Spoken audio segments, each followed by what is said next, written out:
RERA చట్టం ఏదైతే ఉందో దాంట్లో కీలకమైనటువంటి అంశం నేను ఇంతకుముందు కూడా ప్రస్తావించాను. ఇక్కడ మనకి ఆంధ్రాలో తీసుకొచ్చినటువంటి titling act, land titling act. ఒక్కసారి ల్యాండ్ టైట్లింగ్ యాక్ట్ కనుక కంప్లీట్ అయ్యి అందరిది వాళ్ళ భూములు పర్ఫెక్ట్గా అనౌన్స్మెంట్ అయిపోయిన తర్వాత ఇక ఎవ్వడూ మోసం చేయడానికి వీలుండదు. ఈలోపు ఆల్రెడీ మోసపోయిన వాళ్ళు ఇబ్బంది పడవచ్చు, లేదా ఎవరి చేతిలోనైనా సరైన డాక్యుమెంట్ లేని వాళ్ళు ఇబ్బంది పడతారు. దానికి సెటరేట్ చేయడానికి ప్రణాళికలు, పరిష్కారం ఆలోచించాలి.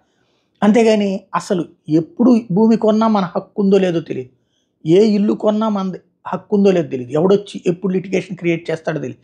జీవితకాలం కోర్టుల చుట్టూ తిరగాల్సినటువంటి పరిస్థితి. ఈ దశ మీదన మొన్న ఈ మధ్యనే ఒక ల్యాండ్ వ్యవహారంకి సంబంధించి మల్లారెడ్డి చూస్తున్నాం. మల్లారెడ్డి అటు పక్కన కాంగ్రెస్ పార్టీకి సంబంధించినటువంటి నాయకుడిది, ఇద్దరి మధ్యన గొడవ చూస్తున్నాం.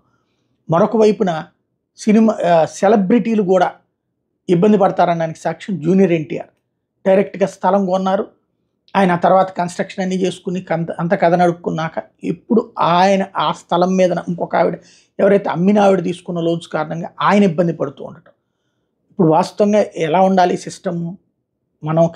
మనం రిజిస్ట్రేషన్ చేసుకున్నామంటే దాని మీద ఉన్న అప్పులన్నీ అవతలోళ్ళకి క్లోజ్ అయిపోతాయి.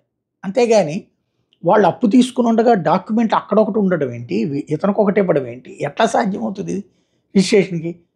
రిజిస్ట్రేషన్ డిపార్ట్మెంట్ దగ్గర ఉండవు కదా. అది రిజిస్ట్రేషన్ దగ్గర మనం ఏ కాగితాలు తీసుకుని వెళ్తే అది నడుస్తుంది.